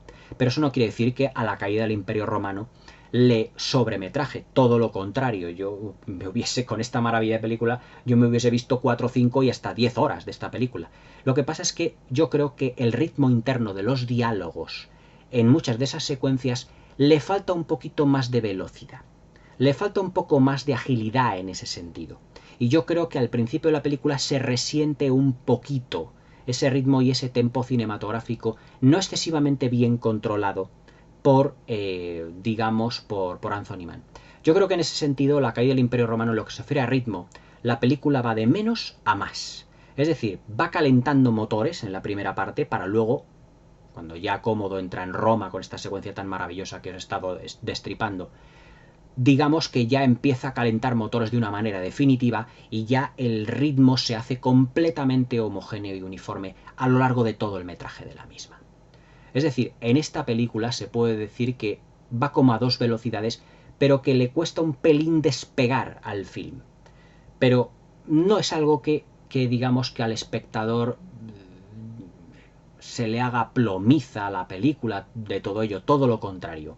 Es decir, es muy interesante todo lo que es la primera parte y sobre todo todas las disquisiciones filosóficas y sobre todo un tanto de rasgos shakespearianos de Marco Aurelio, todo lo que es, por ejemplo, el complot del que Cómodo es completamente ajeno a todo ello, el complot para matar a Marco Aurelio, pero que yo creo que Marco Aurelio deduce, por la interpretación de Mel Ferrer, que yo creo que ese envenenamiento que él tiene, él se lo esperaba.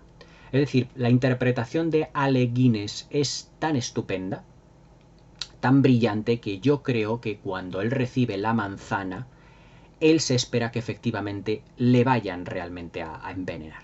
Es más, hay un plano en el que Alec Guinness se queda con el trozo de manzana y el otro trozo de la manzana se lo come el personaje de Mel Ferrer, que hace de ciego, una especie como de vidente.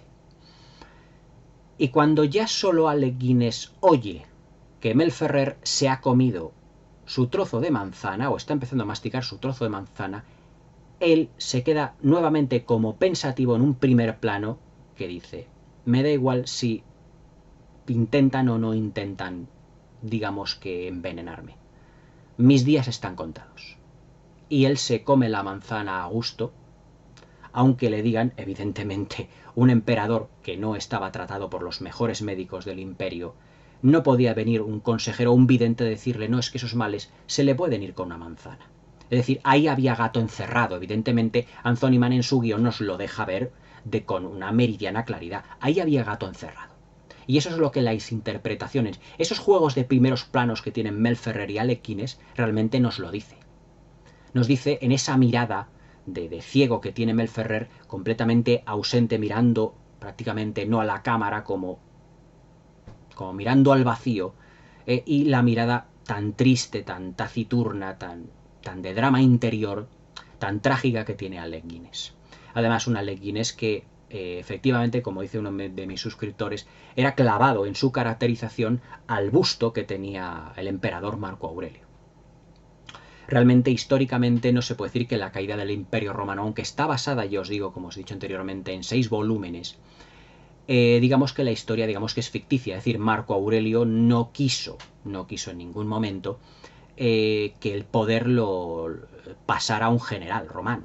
Todo lo contrario. Cuando murió Marco Aurelio pasó los poderes directamente a Cómodo. Es decir, eso es históricamente lo que ocurrió. Y no que fuese un que desheredara a su hijo porque fuese excesivamente ambicioso en favor de un general romano. Es decir, eso es históricamente completamente absurdo. Eso no iba a ocurrir realmente. Pero la verdad es que, aunque hace trampas, como todas las películas que tienen un trasfondo histórico, digamos que los cineastas hacen un poco de trampas, digamos como para adaptarlo a una historia que fuese llamativa para el gran público, que hubiese traiciones entre padres e hijos, luego traiciones entre amigos, con amores de por medio, y luego con dramas familiares, con intrigas palaciegas, es decir, todo eso en un guión que está estructurado de una manera ejemplar. Y eso que fue un guión que fue escrito, digamos, como a lo me cago en 10, fue escrito como a golpe y porrazo. Es decir, no estaba muy bien definido, ya os digo, el guión, cuando los decorados ya estaban más avanzados, debido a que Charlton Heston no le convenció. Pero yo creo que estoy completamente seguro que después de haber trabajado Heston en 55 días en Pekín y trabajar en estos decorados, le hubiese encantado trabajar en la calle del Imperio Romano. Pero él alegó realmente que si no tenían un guión establecido, que no terminaría evidentemente por trabajarlo, ni muchísimo menos, por trabajar en lo que era el proyecto de la caída del Imperio Romano. Pero bueno, ya estuvo Stephen Boyd, estupendo, para realizar el papel, y todo eso pues nos dio como colofón, ya os digo, una de las más impresionantes superproducciones, una de las 2 o 3 más impresionantes superproducciones de la historia del cine. Yo creo que la caída del Imperio Romano es justamente, además es una película que no tuvo excesivamente buena crítica en un principio, pero que con los años ha ido ganando. Es decir, es una película que con cada visionado es que gana enteros. Es que ves esta película y dices, es que es imposible que yo no caiga enamorado ante la belleza de Sophia Loren, ante su interpretación, o ante otro tipo de belleza. La belleza de los planos, la belleza de los decorados, esos planos llenos de simetrías, con esos 70 milímetros y un Ultra Panavision tan sumamente tan bien ejecutado, con esa planificación tan estudiadísima, evidentemente Anthony Mann con esa fisicidad que tiene, cómo están filmados los ríos, los arroyos, cómo está filmado el foro romano, el protagonismo que tiene, cómo por ejemplo sale Cómodo en la batalla final que tiene con Livio, de esa mano gigantesca, que tiene así todo lo que es el foro romano rodeado de edificios completamente enormes, majestuosos, con la banda sonora de Dimitri Tiomkin, que es que lo dice absolutamente todo, una partitura realmente maravillosa que además ganó el Globo de Oro. Viene aquí la portada, el bien que lo dice, ganó el Globo de Oro a la mejor banda sonora del año y que estuvo nominada al Oscar. Es decir, una banda sonora, estamos hablando de Dmitri Tiomkin, otro ruso nacionalizado norteamericano, ya os digo, antes lo he dicho, exactamente igual que Samuel Bronston. Recuerdo que Dmitri Tiomkin también creo que compuso la banda sonora de 55 días en Pekín. Era colega de Samuel Bronston en ese sentido. Pero que ya os digo, así realmente era como se filmaba en el viejo Hollywood. Es decir, en el Hollywood clásico. Luego, evidentemente, en el 64 también se produjeron grandes películas, como puedan ser My Fair Lady, que fue la que ganó el Oscar a la mejor película en ese momento, Mary Poppins, otro musical extraordinario, pero claro, ya eran películas de otra índole y eran también obras maestras en su estilo.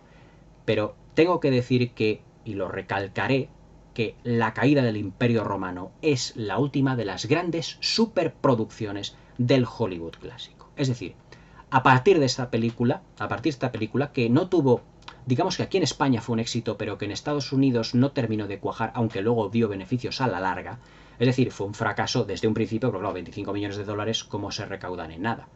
A la larga dio mucho más beneficio porque en los años 60 las películas pasaban de los cines de estreno, luego a los cines de barrio, luego los derechos seguramente para televisión, y claro, digamos que la película recaudaba y recaudaba y recaudaba hasta que un momento que se paga a sí misma y da beneficios constantemente. No en ese momento, pero no da beneficios constantemente. Estas eran auténticamente las superproducciones en las que Hollywood se lo dejaba todo. Ahora cuando se habla de superproducciones, yo hace mucho tiempo, hace poco, ahora, no sé, 2, 3 años, estaba oyendo la ceremonia de los Oscar con un youtuber, se dice El Pecado, no El Pecador, que estaba retransmitiendo la ceremonia de los Oscar. Creo que fue uno de estos de los de Acción Cine, no me acuerdo. Que le pregunté por qué ya no se hacen superproducciones históricas. Le puse así un poco más en un brete, por decirlo. Y me dijo, Mario, ¿qué es Tenet? Y yo que me quedé como pensativo y yo digo, pero es que Tenet no es una superproducción épica. O sea, ¿qué tiene que ver? O sea, yo me refiero a películas de esta índole. Es decir, Tenet es una magistral película, una obra maestra de Christopher Nolan, pero no se puede comparar a esto. Vamos, es que las antípodas.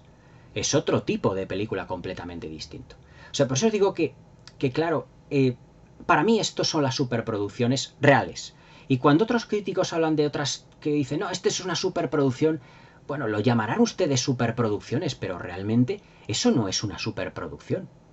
Es como una serie B lujosa, con mucho presupuesto, pero no es una superproducción. Y una superproducción veo decorados gigantescos. Un decorado que está en el libro Guinness de los récords. Un elenco de actores que son todos a cuál mejor. Alec Guinness, James Mason, Christopher Plummer, Sofía Loren. Es que claro, todos ellos tienen Oscars, pero Oscars de la época en las que se daban cuando lo merecían. Claro, claro, no hay ni punto de comparación con unas actrices, por ejemplo, ahora tanto que se lleva el cine con más protagonistas femeninas que masculinos.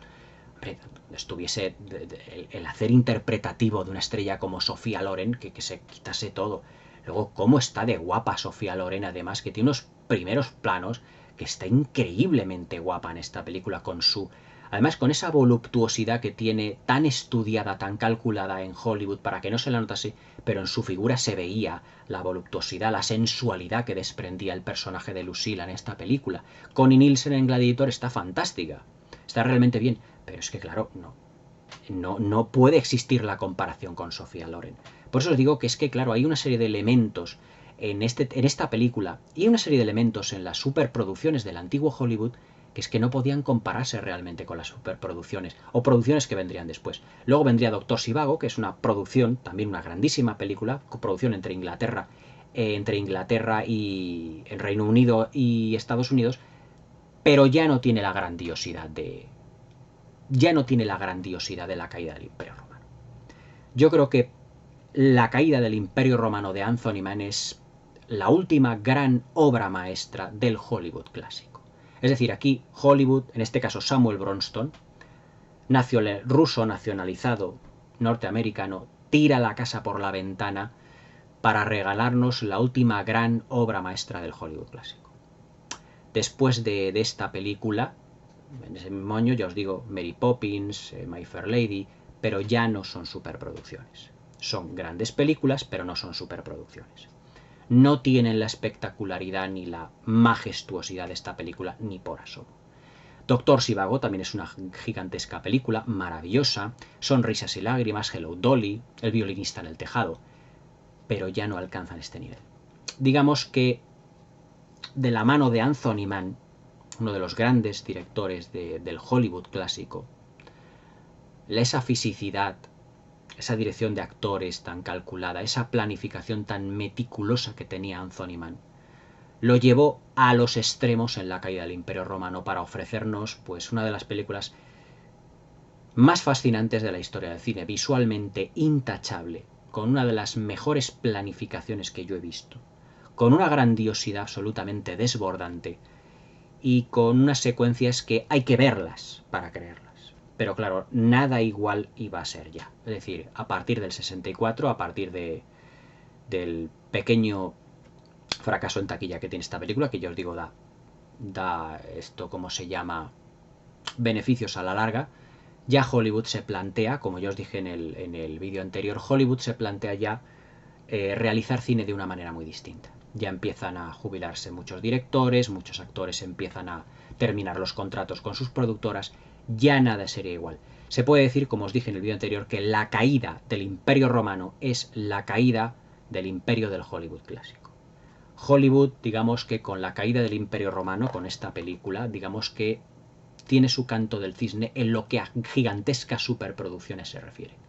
Ya en los años 60 ya se haría un cine, digamos, de otro estilo, muy distinto, y evidentemente, por ejemplo, películas como My Fair Lady es un musical maravilloso, que fue el Oscar que ganó en el 64 a la mejor película. 8 años se llevó esta obra maestra de George Cukor, pero claro, ya es un musical que no tiene los números musicales, valga la redundancia, dirigidos por Babsy Berkeley, las coreografías de Gene Kelly, el buen hacer de Fred Astaire y de Ginger Rogers. Ya eso pertenece a la época en la que todavía la caída del Imperio Romano no se había filmado y no se había estrenado. Como dato, para finalizar, os diré que el 4 de mayo de 1964 Samuel Bronston planifica un estreno especial aquí en España de la caída del Imperio Romano para la princesa Sofía de Grecia. La princesa Sofía de Grecia, posteriormente nuestra reina Sofía. Pase especial para ella, que pudo llevarlo a cabo. Es decir, Samuel Bronston proyecta la caída del Imperio Romano en 70 milímetros para la princesa Sofía de Grecia, para la que iba a ser la reina Sofía. Realmente un detalle exquisito por parte de este maravilloso productor que es Samuel Bronston. Si habéis llegado a esta altura ya del vídeo, esta anécdota seguramente os dejará con la boca abierta. Ya os digo, se proyecta un pase privado Samuel Bronston para la princesa Sofía de Grecia. Nuestra reina Sofía,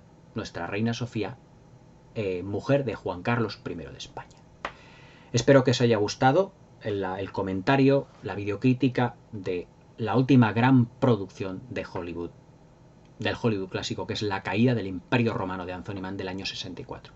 Con un elenco de actores maravillosos, Sofía Loren perfecta, Stephen Boyd estupendo, Christopher Plummer, Alec Guinness, Mel Ferrer y James Mason muy notables, amparados por unos secundarios de lujo, con una dirección artística inigualable, con una puesta en escena para caerse de espaldas, con una simetría en la planificación que es realmente exquisita. Yo no he visto planificación igual. Y con una banda sonora que es como la guinda del pastel, con ese genio en la partitura que fue Dmitri Tiomkin. Una absoluta obra maestra, que esto sí es una superproducción, no otras cosas. Una lástima que películas como esta ya no se hagan. Ya os digo que a partir de Gladiator ya se hacen otras series superproducciones históricas, Troy, Alejandro Magno, pero ya no es lo mismo. Ya no alcanzan el grado de magnificencia, aún así siendo muy buenas, no alcanzan el grado de magnificencia de La caída del Imperio Romano de Anthony Mann. Una auténtica maravilla de película, una obra maestra absoluta, se la mire por donde se la mire, guste o no, pero es una obra maestra al fin y al cabo. Y una de las grandes superproducciones, si no la segunda o tercera mayor superproducción de todos los tiempos. Todo ello del imperio de Samuel Bronston. Espero que os haya gustado la videocrítica, si habéis llegado hasta aquí. Y este ha sido mi gran homenaje, mi gran video homenaje realmente a la última gran producción del Hollywood clásico. A partir del estreno de esta película, ya nada en Hollywood volvió a ser lo que fuera. Ya nada iba a ser lo que había sido. Una auténtica lástima, pero con la caída del Imperio Romano, la época de, digamos, de oro de Hollywood echa el cierre, tristemente echa el cierre. Muchas de las grandes productoras empiezan a entrar en suspensión de pagos, muchas hay que rescatarlas, se rescatan a sí mismas con otras pequeñas producciones que realizan, muchos actores y actrices, digamos, que terminan los contratos con sus productoras, muchos directores que habían triunfado en el cine mudo y que triunfarían en el cine sonoro fallecen o se retiran, y evidentemente la caída del Imperio Romano cierra, digamos, la época gloriosa del cine de Hollywood.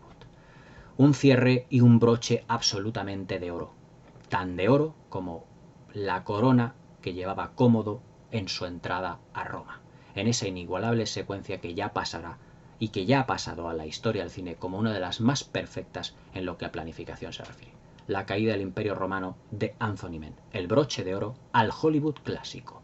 Espero que os haya gustado el vídeo, que paséis una buena velada y hasta mañana.